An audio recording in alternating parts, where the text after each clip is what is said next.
without further ado, it's my joy and privilege for me to introduce one of my mentors and a co-laborer in Christ and a great man, my friend. Could you please welcome head coach Scott Caesar. 1,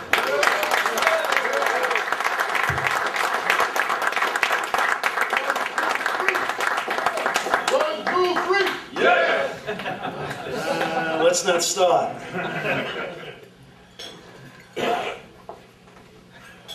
Thank you, Dennis. That was special. And if I'm a man who's learned out of himself, I don't think I'm the man that should be speaking to you. So I'll just change that last one and maybe honor God. How about that? Because ultimately, it doesn't matter who you honor in the topic we speak about. God is first in your life. If He's not, you'll learn to have it because He has a way of making Him first. It's called pressure. It's called trials. It's called common sense, is it not? And today we're glad to have you here. You're surrounded by a group of men that I am proud to bring my son Nicholas to. I took Nicholas out of school today. I have another boy. Go ahead, make a muscle, tell him who you are. Yeah, that's my 16-year-old. I have a 18-year-old boy who's in Stony Brook University, learning about homosexuality as a byproduct of your birth, the liberal theology that is out there today, they're making it normal for him, but thank God he's around guys like you that teach him the truth. You see, because you know, what you put in here becomes truth if you put enough of it in. Every one of you here. You pull yourself away from the brotherhood, and attrition sets in. Atrophy of faith sets in. And we know that, so we need each other, do we not? And I get to be around a bunch of men. I get to be around a bunch of men my whole life that honor the things that need to be honored. And it's a valuable thing for you, and I'm glad you're here. And I get to be around Dennis Labriola and Coach Rich and the team of men that hold me accountable to being a man after God's own heart. You hear the word God a lot? If you're a businessman in here, we're going to try and connect that for you today. If it turns you off a little, we've all been there. That's okay. But we want you to have an open mind and an open heart, because the topic in which we talk about today may be the most important topic you've ever heard in your life. It is a topic that will create wealth in your life if applied. It is a topic that will create joy in your life when applied. It's a topic that will create a significance in your life that maybe you've never had up until this time. And the word that Brother Dennis asked me to share is honor, the profit of honor. And you know what? It sounds corny. It sounds heroic. It sounds something that we need to watch a movie to really understand what honor is. But it's food for inspiration, honor. It's everything that is entailed to businessmen and team building. Because team chemistry, men who are good at creating team chemistry create wealth. Men who are good at creating team chemistry, to receive an idea. Dennis calls it an inspirational, a genius idea. He calls it from. And God gives you a genius idea. Well, you're not going to do it alone, are you? No, you're not going to do it alone. And to tell you the truth, there's a lot of books, secular, sacred, that'll tell you you're not going to do it alone. Jim Collins is a guy who wrote a book called Good to Great. How many people have heard of the book? Yeah, fantastic book. I highly recommend you read it for your life as well as business. And in the book, what he did is he took about 2,000 Fortune 500 companies, and he, over the past, let's say 20 years, and he wanted to find out what the best of the best had in common. The ones that went from good to great. And what he did is he narrowed it down, ready for this, to 11 corporations. And they may not be the ones you're thinking about. Walmart didn't make the cut. Okay? So they may not be the ones you think about, but they gave us some insight, some hints on what we're going to talk about today. And good to great, he found 11 companies that made the cut. I mean, I don't want to spend time giving you all the bullet points of what qualified them, but the thing that impressed me so much was 10 out of the 11 had one common denominator. They had a CEO, they had a chief there, they had a leader there. They had two qualities. The first quality was resolve.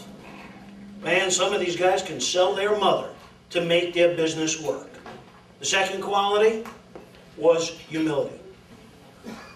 And humility on a DNA strand comes right before honor. A guy named Solomon told us that. Richest and smartest guy ever to walk the earth outside of Christ. Okay, he told us that humility in the book of Proverbs comes before honor. Because it is impossible to lay honor and to apply honor. We're talking about honor, the verb, today. And what these CEOs did, they learned to give credit to everyone else except themselves. Okay? Dennis introduced me. He says, I've learned to honor myself. I twitched on that because, and I know he didn't mean that, but you know what I'm saying is, the honor is always given outside of you. And these CEOs knew that. These CEOs knew that, and they knew beyond a shadow of a doubt. When I was 17 years old, I was kind of in flea markets. I found out around 16 or 17 that if I sell something, people will give me money if they want it. And I kind of like that. I kind of got like addicted to business at a very young age. And addicted is a good word, because what you're able to do with money, the comfort that money brings, the power, the influence that money brings could be intoxicating. Turn to the guy next to you and say, I think that's for you today. And I got around this guy. He was a pretty immoral man. But I was brought up with a grandmother who had 8 brothers, Russian Jews.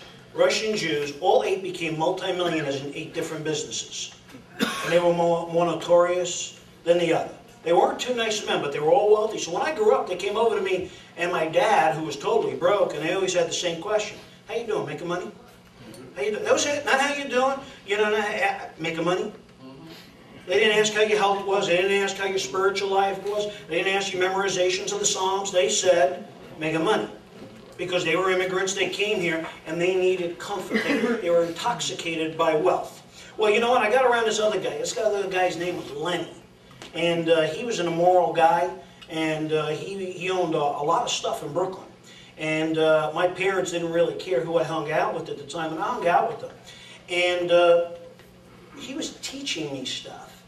He was teaching me stuff, and I was learning in business. And then one day he turned to me in front of a group like this, and he made me stand up at 17 years old. And he said, you see that guy there?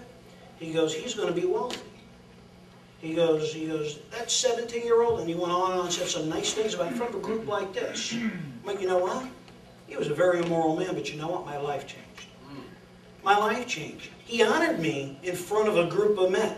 Then a few years later, I had my dad, who was my hero. Never made a lot of money, but he was a great man and did not know Christ. But man, did he teach me some good stuff.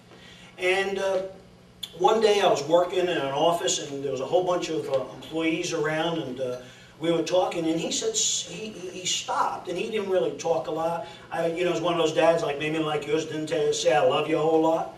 He didn't say really a whole lot of things to edify or honor people. And he looked at me, and he pointed at me at a very young age, in my 20s. And at that time, I did some good stuff in the garment center. And he said a couple of words about me in front of the other men. My life changed again. Wow. You see? Wow. My life changed again. Because he did that. And years down the road is